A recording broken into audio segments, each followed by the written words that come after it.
Welcome to another installment in my lifelong series. My questionable reading choices shall become everyone else's problem in order to compensate for my time. The Sarah J Maas edition. I thought I had too much self-respect to read one of her novels. From my view as an outsider, Maas may as well be the Colleen Hoover of the romantasy genre.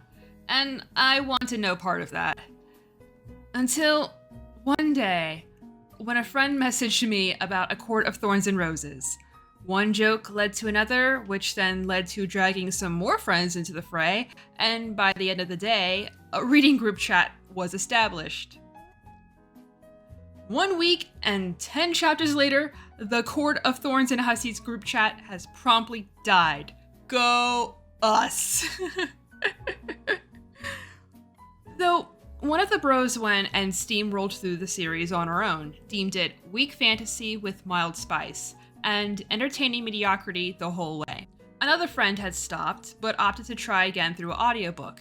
And, man, I have lost contact with a third. I should check up on him. I hope he's okay. Either way, I have been clearly left in the dust. But I'm determined to not make the attempt a total failure. I may have tripped at the starting line, but I am still a reader who stubbornly won't DNF.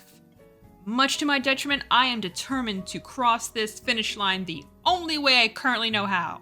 I'll chronicle it via another video series, because I don't already have enough on my plate. No, the ADHD demons demand yet another tribute. So I must oblige.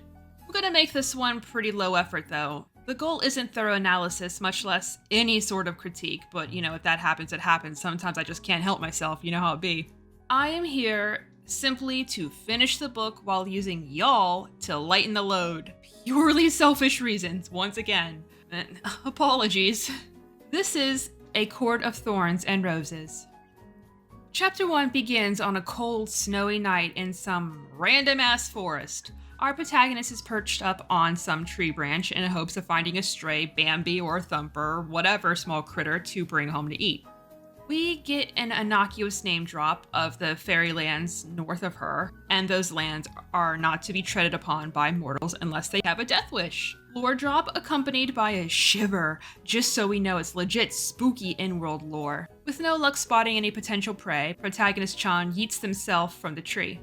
They only have a few hours of daylight, and as a seasoned hunter who knows how to survive the week, the day, the hour ahead, they had to contend with yet another fruitless hunt if they wanted to get home before rumored giant wolves or tall and eerie strange folk would pop out. Protagonist has lived in their village for 8 years, and as someone who's already read the first 10 chapters, I'm gonna have a bone to pick about this in relation to the protagonist's close relatives once we properly meet them, so yeah, look forward to that. This village is only 2 days away from the immortal border of Fairyland. And no, I am not calling it Perinthian. You all just gotta have to make your peace with that. So while this village is far enough away from mystical attacks, there are enough stories that flow by to make the area a volatile place. Again, remember that. So the protagonist is like, yeah, I'm gonna take the L today. My older sisters can suck it. Rather go hungry again tonight than be wolf or fairy chow.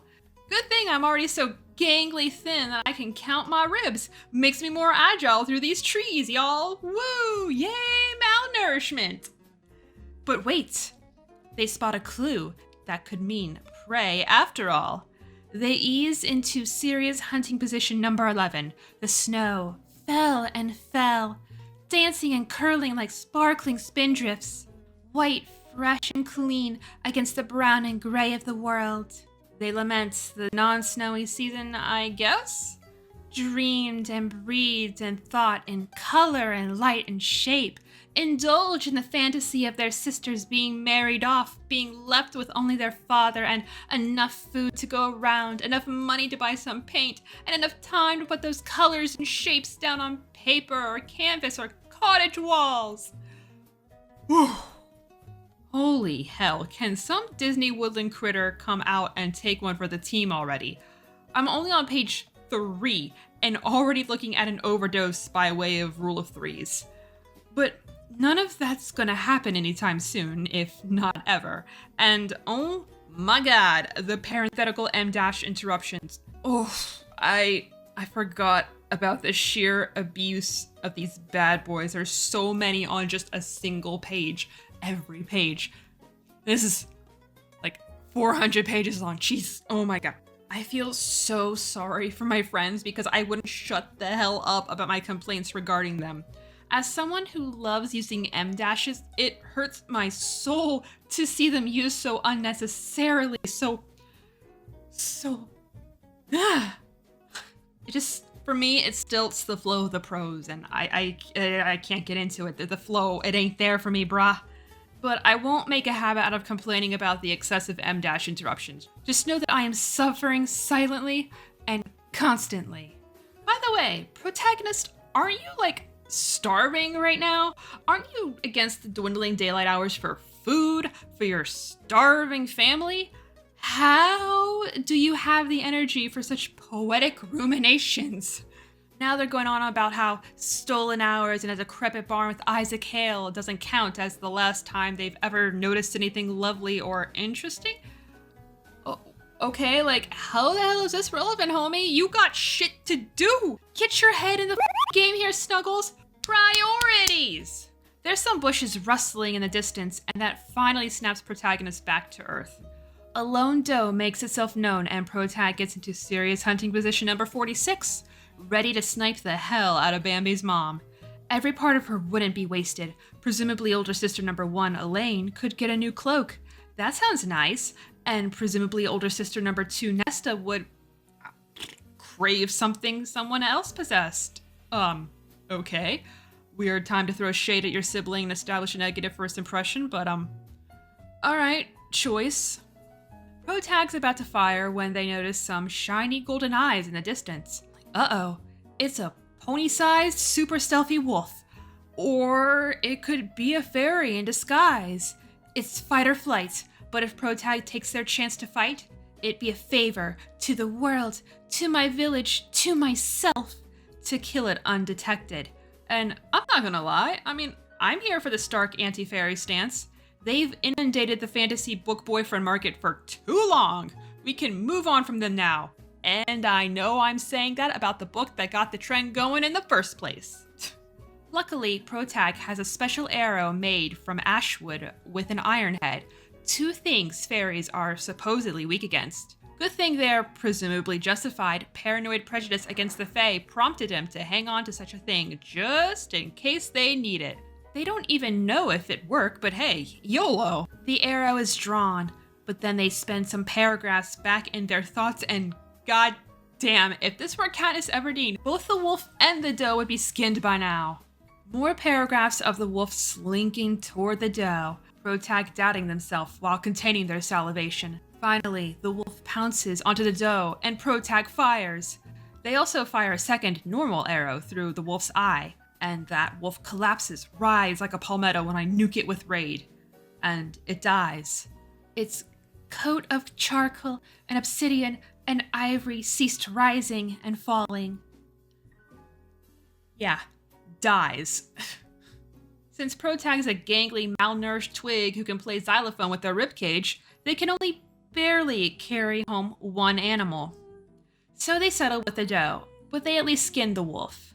Our Kate Moss circa 1990s looking protagonist then hoists the doe across her shoulders and schleps the several miles back to their cottage. No pity to be afforded to the abandoned wolf. Winter has come, after all. End of chapter. Well, so that chapter was quite the fluffy introduction in that it spent a whole lot of words telling us so very little. That single Isaac Hale sentence is gonna live rent-free in my head for a little while. Talk about 1 second whiplash. Also, I love that we don't know a single thing about the protagonist. They spent the entire first chapter as a nameless blob. Love that for them. My gripe with this intro, though, is that it's not a very good introduction into the story. Yes, an event that causes the inciting incident does happen, and yes, we start with our nameless main character laying herself open to us in a comparatively more lyrical style that isn't present in the following 9 chapters. But It feels like it's pure cupcake icing on top of crumbs of foundational lore, if that makes any sense. Nothing that the nameless protagonist opines over means much of anything when it's given in its opening pages. I've seen the opinion that this is the book that was actually reined in by an editor, whereas the rest of the series is supposedly a hot moss free-for-all. But this chapter was still a yellow card for me. Yes, we got some nice little lore and characterization drops to wet the palate, but there was still a lot of dawdling. And mini spoiler alert, but I think combining this chapter and the next one would have made for a tighter beginning. But with that said, see you next time when we actually meet our main character and get a whole lot of actual proper introductions. In chapter 2. Huh. Can't believe we learned the name of Fairyland before our protagonist. I guess that should have been my first warning sign on where Maas's true favoritism lies. Woo! Again, oh god. Okay, bye. Yeah, okay, closing this. Blah, blah, blah, blah, blah, blah. Bye!